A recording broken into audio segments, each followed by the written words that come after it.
We can start with glorification or Yes. the invocation, and then let's begin.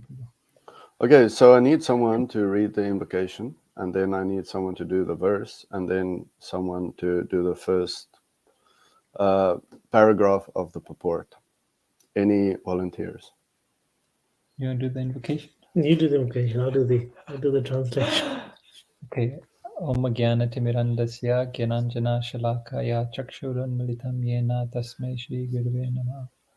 Shri Chaitanya Manobhistam Stapitam Yena Bhutale Swayam Rupa Kadamayam Tati Swapatantikam Vandeham Shri Guru Shri Yuta Padakvalam Shri Gurun Vaishnavamsha Shri Rupam Sagajatam Sagana Raghunatham Vitam Tam Sajivam Sadvaitam Savadutam Parijana Saitam Krishna Chaitanya Devam Shri Radha Krishna Param Sagana Lalita Shri Vishakam Vitamscha He Krishna Karuna Sindhu Dina Bandhu Jagatpate Gopesha Gopika Kanta Radha Kanta Namaste Tapta Kanchana Gaurangi Radhe Vrindavaneshwari Vrishabhanusute Devi Paramami Haripriye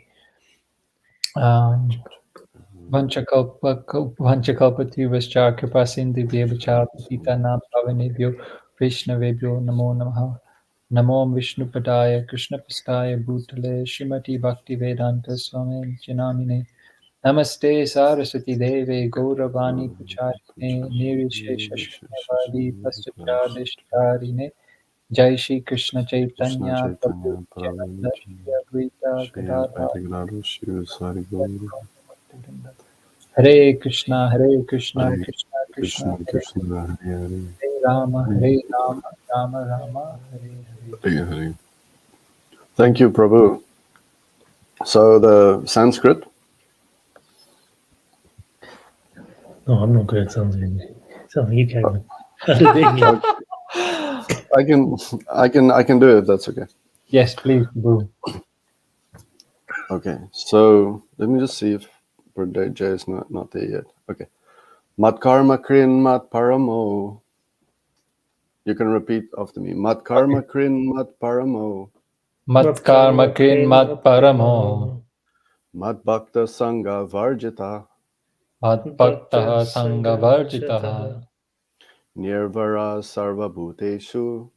Nirvara sarva bhuteshu. Yashamam iti pandava. Yasa mam iti pandava. Okay, great. So now the translation. Mm-hmm. There we go. Parishji? Yeah.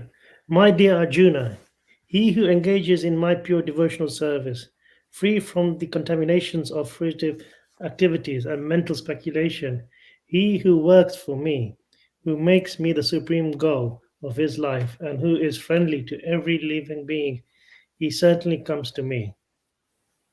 Okay, you can do it again and then ask us to repeat like we would do in a class.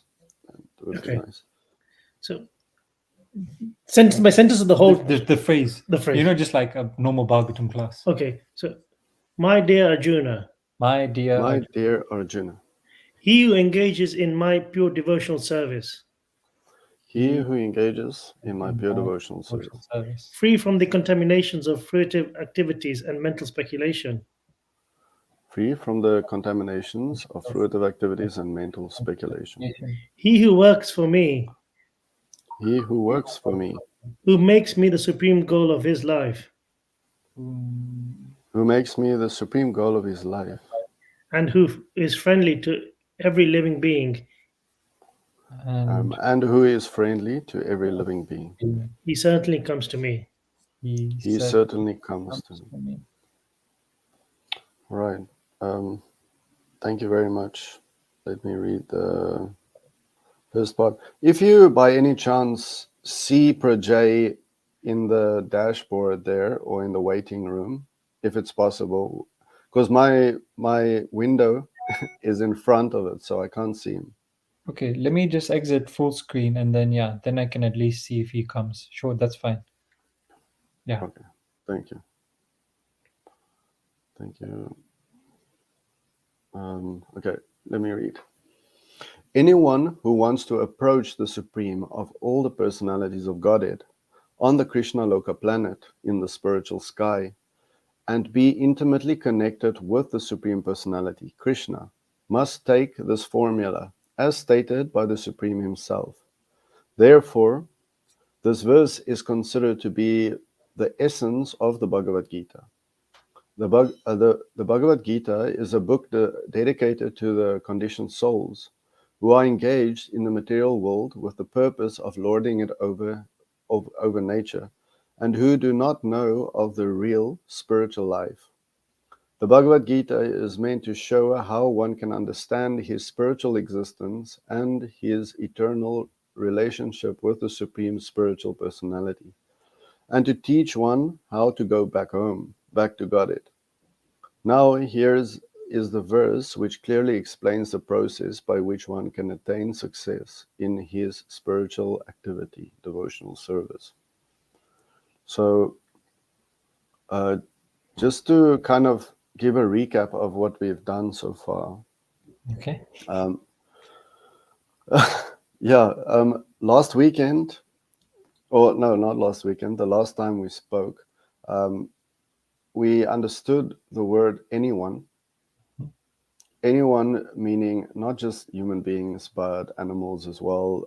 And Prajay Prabhu referred to Gajendra and characters from the Ramayana. Not characters, but devotees. Personalities.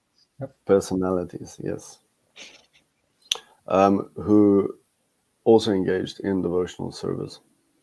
And then also the word wants. It's like desire. So there has to be a kind of desire. That's kind of the qualification that one has to have. Because the Lord is not going to interfere in our free will. So we need this desire to actually make the Lord accessible to us. And that's basically where we ended.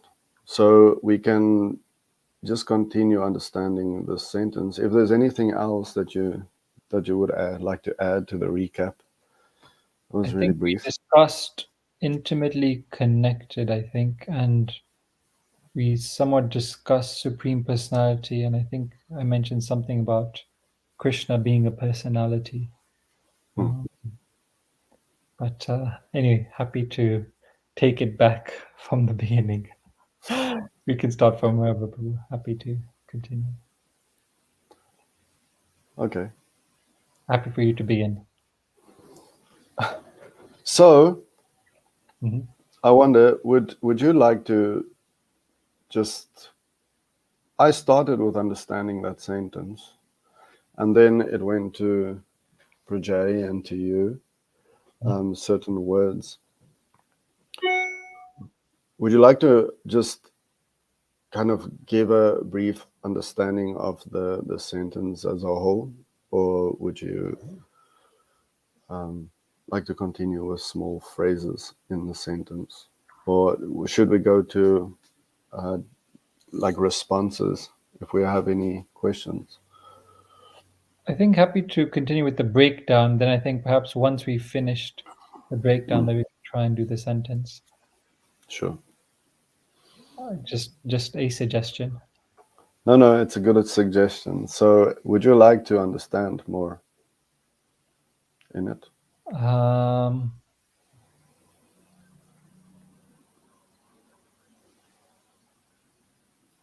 Sure. I'm just starting again. So we discussed anyone who wants to approach, and then the Supreme Personality of Godhead. So what I understand by supreme is that it's the topmost. So anyone who wants to approach the topmost person, who we also know as Kṛṣṇa. I guess the next part says on the Kṛṣṇa Loka planet. In the spiritual sky. So I think Kṛṣṇa, or rather, sorry, I beg your pardon, Prabhupada is wanting us to understand that when we talk about the spiritual sky, we're talking about the Vaikuntha Loka, and that there are many planets actually within the Vaikuntha Loka, and one planet, or rather the suprememost planet, is called Golok Vrindavan, also known as Kṛṣṇa Loka, and that topmost person from that planet, Krishna, the Supreme Personality of God. So if one wants to approach him, so he's almost building up like a storyline. Okay, so to reflect what you're saying, you're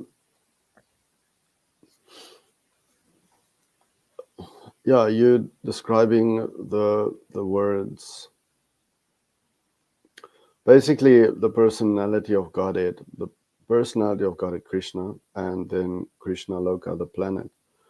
So what you're describing is that the spiritual sky consists of many spiritual planets, but then within that there is a supreme planet, and within this planet there is a supreme person. It's the ultimate, the highest kind of concept of the supreme that resides within this planet. So it's called Goloka Vrindavan, and also a different name for it is Kṛṣṇa Loka. So it's a planet of Krishna. Did I understand what you were saying? Yes, you understood me perfectly. Would you like to say more?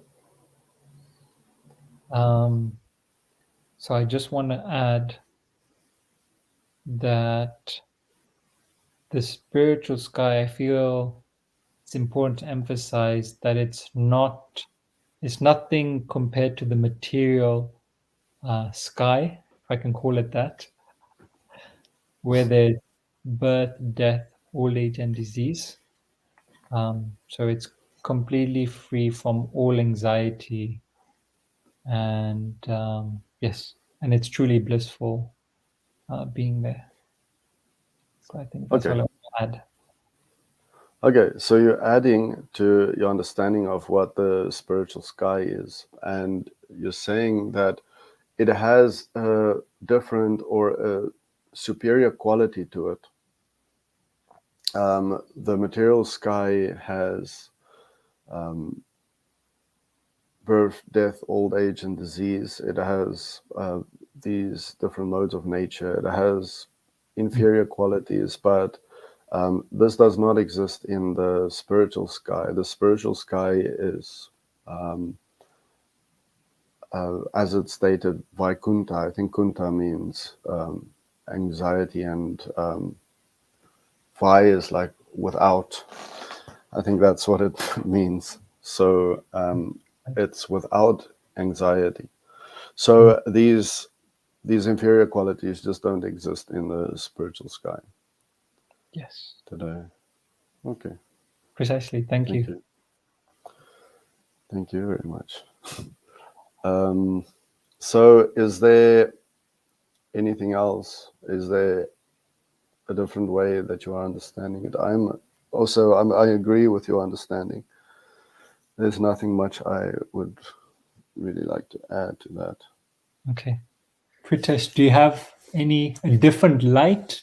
You cannot return back from Golok Vrindavan. Okay. There's no point of no return, because that's the ultimate goal, isn't it? No one can say yes, they've come back from Golok Vrindavan and they've started the cycle again. That's a really that's nice a choice we've point. been made. Okay, so I'll reflect what you're saying. You're saying that the spiritual sky, or would you? I just wanted to make sure. At the end, you said Goloka Vrindavan, but you mean in the spiritual sky, the whole of the spiritual sky, you don't return. No, Or Goloka Vrindavan. Goloka Vrindavan. Okay. I know we Oh, talk yeah. about spiritual sky, so yeah, have I just jumped the gun here? No, it's fine. You can speak about Kṛṣṇa Loka. Yeah, you can speak about Kṛṣṇa Loka. That's kind of what you are alluding to. That's right. Yeah. Yeah. Okay. So you're just giving a quality or an aspect of the superior planet. It is a place. It's like our ultimate residence where we don't fall from. We don't return to a more inferior situation because it's the ultimate kind of situation. So there's no higher taste in that. No. So nothing to really pull you towards. And the ultimate or goal as away well. from. Yeah, and the ultimate goal. Okay. Would you like to also understand, Siddhartha Prabhu? Yeah, sure. So, Suresh Prabhu, I believe you are particularly excited and you were emphasizing the fact that spiritual sky means that place of no return, that we're just not talking about any planet, but we talk about Goloka Vrindavan, that the supreme topmost planet of the planets, place of no return. Okay, I could just see the hashtag too. Yeah. I'm sorry, I got distracted. Technology. Yeah. But yeah, I think that's what I understood, Pradesh Prabhu. Did I understand you correctly? Was there anything else you'd like to add? No. No? For now, I think I'm fine. For now, you're fine. Okay. I don't have That's a different wonderful. life. Okay. Yeah, I also understand this whole sentence in this way. Let me just see if there's something else I could add. Anyone who wants to approach the supreme of all personalities of Godhead. So yeah, okay, maybe we have done it before, I'm sure, but anyone who wants to approach the supreme of all the personalities of Godhead. So personalities of Godhead means that that the Godhead does not just consist of one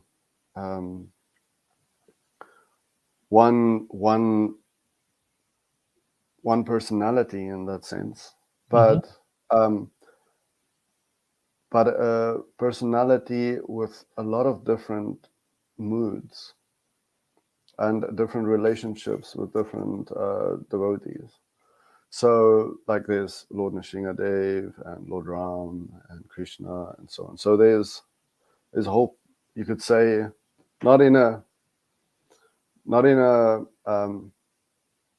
demigod kind of way, but there is a whole array or pantheon of different personalities that that exhibit the qualities of Krishna, or it is Krishna. It is Krishna in different moods according to the desires of the worshippers and how they would like to reciprocate with the Supreme Personality. So yeah, that's kind of what that means to me. Okay, nice. I'll have a go at reflecting. So if I understood you correctly, Prabhu, you were emphasizing the bit of supreme of all the personalities, and that you're saying there are many different varieties or facets of the absolute truth. And a way I understood it, or I interpreted it, was that you're talking about tattva. So in the tattva sense, they're all God. Lord Nrsimha, Lord Ram, the Matsya, Vamana, they're all in tattva, all the same God. Personalities, different personalities, but still the same God, but just different in rasa. They have, I think you explain different moods, and then you explain from the rasa perspective, the highest is Krishna. Yes. Yeah. So yeah, you understood me. You understood me very well. And then just you want to add on? just to actually put the whole part of the sentence into context is anyone who wants to approach that personality, that supreme personality, on the supreme planet, he has to kind of follow, like it says here, it's a formula. So yeah, let me unpack formula. So if you want to approach this personality, there is a set way that you can do that. You can approach him. He gives us a way, some injunctions to follow, and by following this, you can actually easily approach him. Yeah. Do you want to have a go at reflecting what Prabhu said? I'm all right for now. Okay. Hope I'm not. No, not at all. Not confusing. at all. No. It can be very challenging. Okay, sure, I no like worries. that. I like that. So you were unpacking must take this formula, and you're basically saying that there's a set path, there's a set of rules, injunctions, and that experiment, and anyone who basically follows the process, the experiment, the injunctions according to a set way, one will approach. One can also approach the personality of Godhead. Yeah, you understood me very well, and just you're giving me opportunity just to also add on to it. Sure. That this formula is directly given by the Supreme Himself. Okay. It's not any kind of speculative kind of formula. It is actually given by Him, so that we can, so that there's an easy way to approach Him. Okay, thank you. So if I understood you correctly, you were saying that this is not some man-made formula. This, wasn't invented from a person who has the 4 defects. This came from a person who is perfect. It came from the personality of God itself, and because it came from the perfect source, the process itself is perfect. And it's the absolute truth. And That's what I was saying. Yeah. Did you understand it correctly, Prabhu? Yes, you understood me perfectly. Yeah. It's maybe just to kind of put it into terms that we can relate to, is that even with any one of us, there's a certain way that someone needs to approach even you, even myself, for our hearts to open up to them. You can't just throw a hissy fit and say, why don't you accept me in your life, and be like that.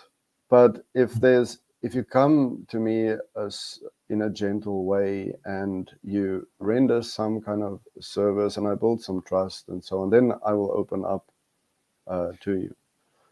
But if you do it in your own way, and I might not be comfortable with your approach, then I will always be distant in that sense, because I reserve the right to allow people into my life according to how I feel comfortable with them approaching me.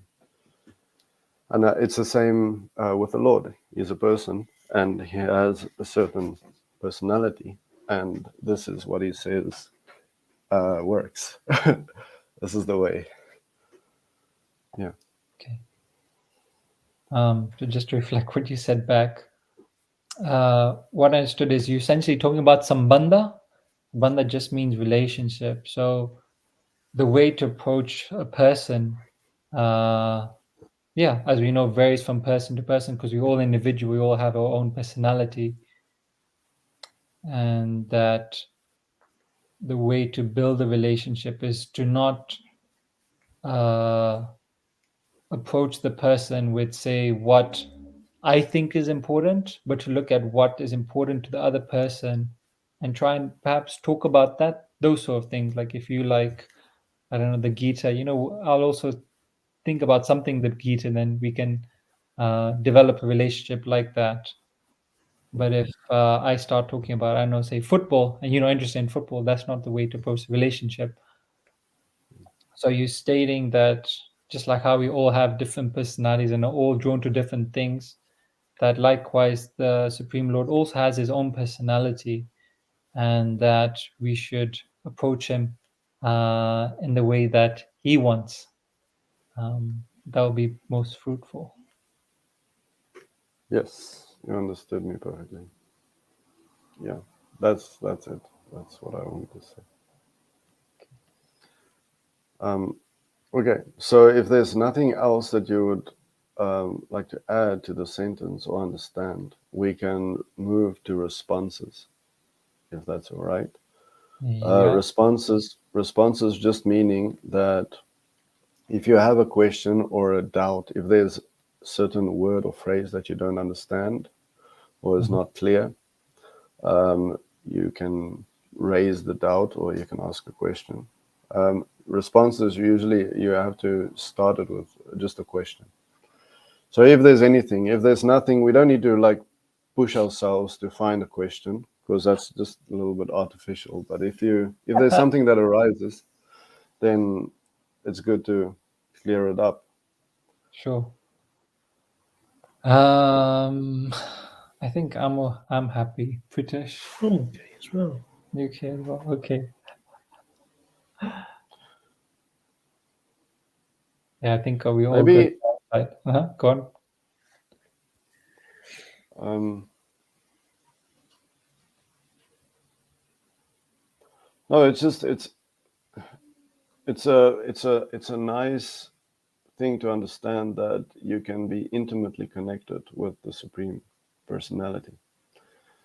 Not that I have a question on it. Maybe it'll come later. But yeah, it's a good. It's nice to know that you can move away from a formal relationship, like a business relationship, and enter into something more intimate. I think And we then, unpacked a bit more last time, intimately. I remember we yeah. did. Yeah. And sorry, you wanted to add something else, please? No. And we already know what the intimate relationships are, so we don't need to go into that too much. Friendship, conjugal love, parental affection, all these things. But yeah, okay. So we can move on. But touching on what you said, Prabhu, there, again, listening to a class not too long ago, and it was mentioned how how we can have that personal relationship with Krishna, which which is quite difficult for some other people to accept, understand, relate to.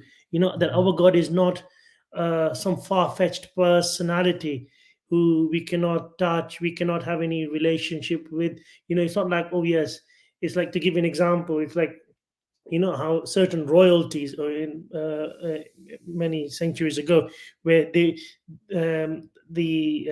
citizens would not even be, or the subjects would not even be able to see the individual, the king or the queen. They would have to look at the photograph, that type of thing. So similar thing, just this is and here, this is God who we are able to relate with, connect with, and that, as you said rightly so, that intimate loving relationship which we're able to maintain, and it's so easy, it's so easily attainable.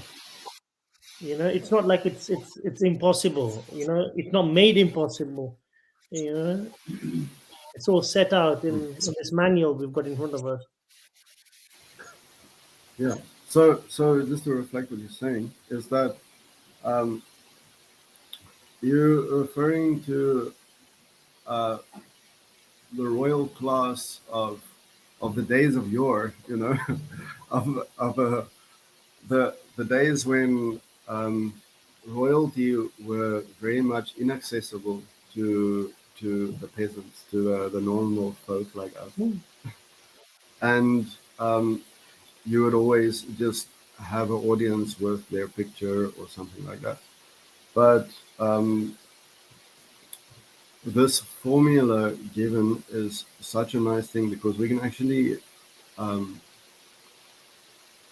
we can access the most supreme of all royalty, and it's actually easily available to everyone if we follow the set out process. Is that what you Yeah, quite. You don't even have to go into other facets of religion or other. You can just go into something so personable, as an example, as I gave. Again, the example the Prabhu was giving was he was Russian. He's Russian, so he was saying how the Tsar would be mounted on a horse, but he would have a photograph of himself by his leg, and the soldiers would worship the photograph. Even they would not be able to look up. For example, and we are here having such intimate relationships. Where we are able to do all sorts of dancing and chanting, and in front of the deities, and it's something which, let alone what we've just discussed here. So it's so easily accessible in that way, in one way. Yeah. So what you're saying is, it's just this process makes it really easily, or makes the Lord very easily accessible to all of us, to anyone. Like it's saying, the first word of the sentence, anyone who wants to approach the Supreme. Yeah. So, yeah, no, it's a very nice point. I just want to add one thing as well. One bit I took up from Pritesh is that he was saying it's very easy as well. That he was just like, chanting, having thing, dancing. So it's something that's very practical, and that one does not need to pay a lot of money for either. Cheap as well. But Krishna was saying go through hoops of fire, for me. This is what I always say. Krishna is not asking us to go through hoops of fire or to stand on one leg and fast for 90 days, starve yourself. Even though sometimes some people say, oh yes, I've got to fast. I'm like, I don't call it fasting, I call it starving. I'm like, if Krishna was me, I'm like, I say it. I'm like, why should I die of thirst and starvation? It's because we love. It's like that, isn't it? It's not like we've got to starve ourselves. We can choose not to do that, but it's how our relationship is, and how we feel, what's appropriate and what's right. Some people are like, I can't do this. I'm like, well, then don't do it. There's no point in me doing it half-heartedly. I'm like, I'm going to starve for Krishna, but because I want to starve for Krishna till midnight or till after midnight. You don't have to, you don't have to kind of, and then have a kind of, that thing over your head. Oh, look, I'm fasting, stay away from me. Others are going to say something which nobody's going to like. That type of thing. I'm like, no. That's not going to be helpful to anyone, to the individual or the other person as well. The receiver. So that's a nice point you raised. It's a nice point you raised, and hopefully I can reflect or understand what you were saying. You're saying that, and there's not a verse, but there's a part of a purport that comes up that devotional service is very easy, and it is also joyfully performed in that sense. So it's an act of, you could say, like you were saying, it's an act of love. So the fasting, if you do it for political means and for all these things, then it's more like starving. You're going through a lot of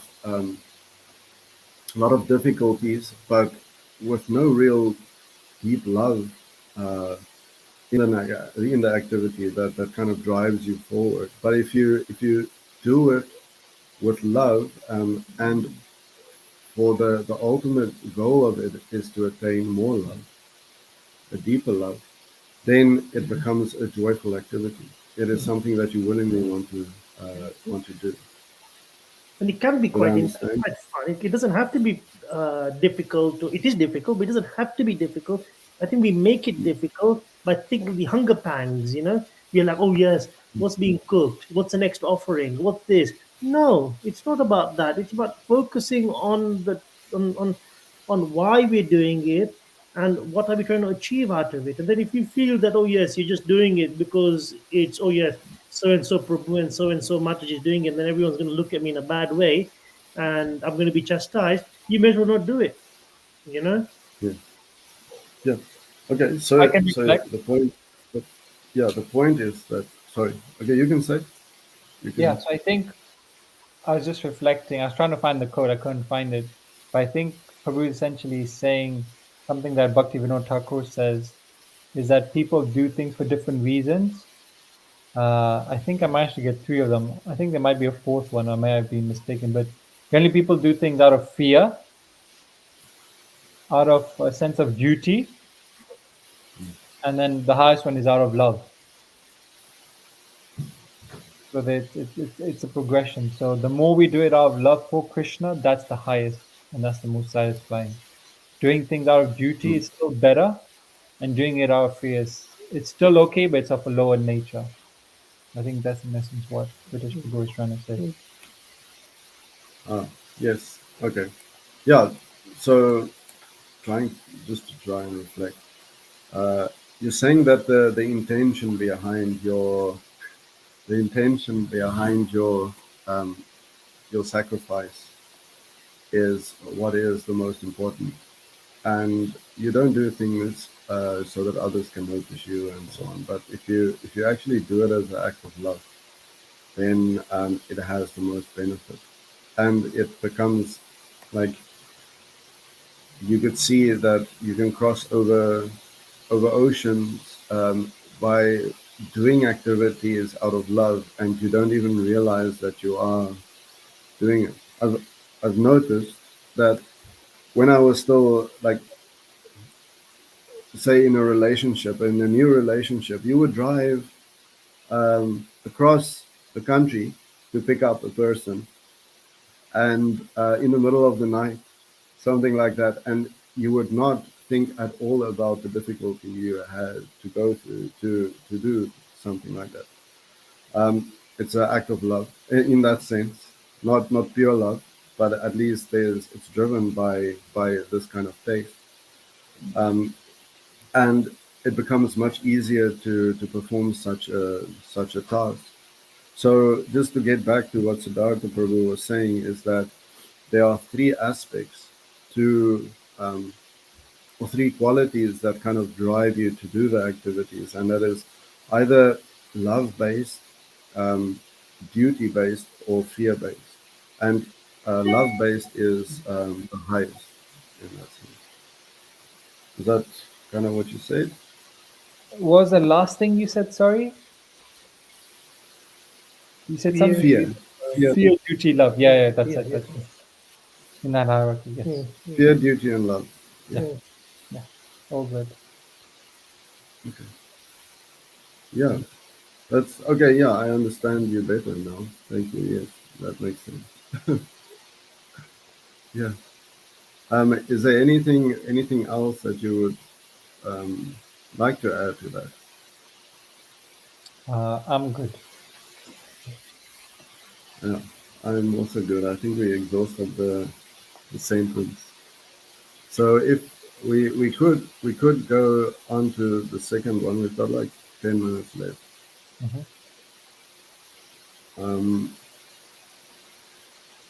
Yeah, so let's start with the second sentence. Yep. Okay, maybe I can start. Please. Therefore, you can hear me properly? Yes, Prabhu. Okay. Therefore, this verse is considered to be the essence of Bhagavad Gita. Okay, nice, concise sentence. Therefore, this verse is considered to be the essence of the Bhagavad Gita. So this here, 11.55, right, forms the the main instruction of the Bhagavad Gita. Okay. It's basically the essence. It's the juice. It's the juice of the fruit, you know. It's the juice of the fruit being the Bhagavad Gita, but this verse is the juice. It's like where you get the most out of it. Okay. You want to understand, Kadesh Prabhu, what Prabhu was saying? Go on, please. No? Do you want to reflect? Do you want to have a go? No, I'm fine. No? I'm still learning. Okay. You just have to repeat what I said, Prabhu. Yeah, in your own words. And even if it's in your own words. No, I'm learning. I'm learning. Okay, so therefore this verse is considered to be the essence of the Bhagavad Gita. Yeah, so Neerchal Chandra Prabhu is stating that therefore this verse, i.e. 11.55, is considered to be the juice, the essence, the conclusion, the summary of the Song of God, the Gita. Yeah. Yes, you understood me perfectly. It's just I have to apologize. My vocabulary was English my second language, so I don't have this wealth of like Chintamani Dham Mataji. She can just bring out the words, the nice words, you know. Yeah, no, English is definitely her first language, I think. Actually, I'm not sure. Actually. Oh yeah. I think she may know some other languages, I think. I don't think she's British, right? I don't know. I'm not sure. I don't want to say something live here. And I think I have a feeling she probably perhaps knows one other language. But her English vocabulary, nevertheless, I agree with you, is very good. okay, so do any of you understand that in a different way, or would like to add to what I'm saying?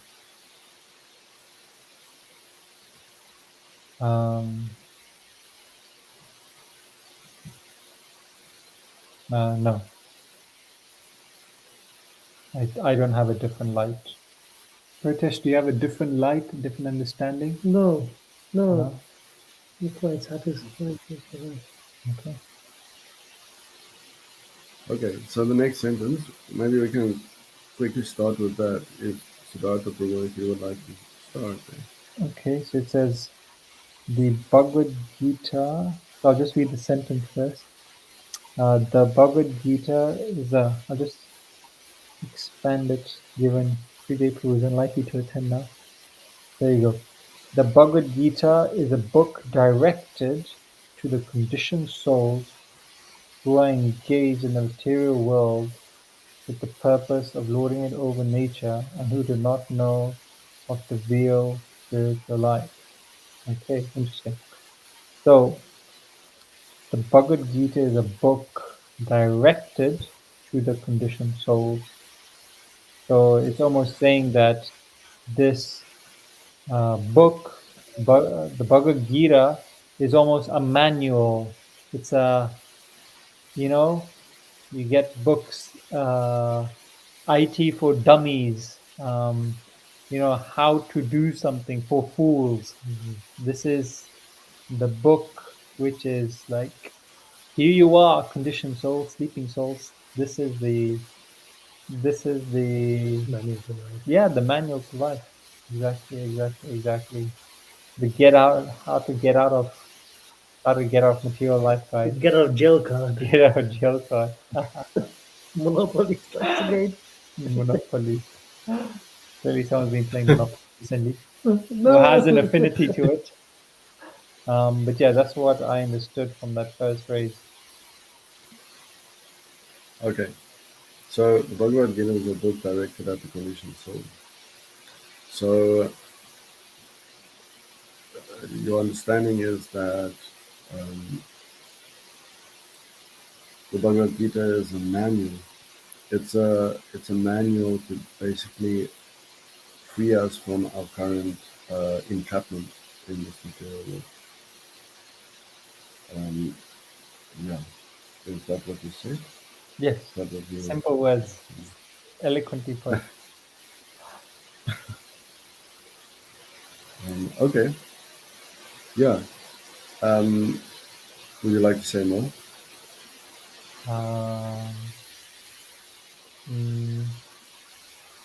Maybe I just want to elaborate on a book, and I just want to say that it's not a, what do you call it? I forget the terminology, so please excuse, my English isn't that great either. So it's not a, I think you call it fiction book or non-fiction. It's not like a story book, but it's basically it's a novel. It's not a novel. That's like a it. novel. Yeah, it's not a novel. It's basically a systematic book. It's a methodological book. It's a guide. It's a step-by-step process. Yeah, step-by-step process. Yeah, that's what I want to say. That I just want to unpack what I understood from the book. That it's a systematic guide. So yeah, that's all I want to add. Yeah. So just your understanding of book is not in the conventional sense of it being a novel or a fictional book, some storybook that you read, but it is an actual practical manual, a step-by-step guide. That's what you said. Yes, precisely. Thank you. Do you have lights? No, maybe just on conditioned souls. I kind of understand it as it's a guide for those who are not surrendered. Who are not? Yeah. So it guides you with this process of surrender, and then from there, I think the enlightened books are more the Srimad Bhagavatam and the Chaitanya Charitamrita. But this book is the one that kind of gives you the process of surrender. So it's for the conditioned souls who are not surrendered. Prabhu, are you trying to say that this is your preliminary step, or your, like, you know how we have year 1, year 2, year 3 in school? This is your first grade book, and then your second grade book will be something a bit more kind of a bit more serious, or more surrendered souls. Yeah, and it's impossible for you to actually grasp the second year or third year books if you don't know how to spell or understand what words are. So walk before Like you perhaps, run. Yeah. Yeah. Right. Okay. Okay. Do you understand you correctly? Okay. Yes, understood. Good. We can achieve something then we're in the right direction. Yeah. So I'm going to say thank you very much, and look at that. You see that? Improving the Sangha. Is that the new one, Improving Sangha? Or is it Improving our Sadhu Sangha? That's the actual website. Okay, that's the website, Improving Sangha. Okay. I don't remember this. Okay. I'll just put that on there. Yeah.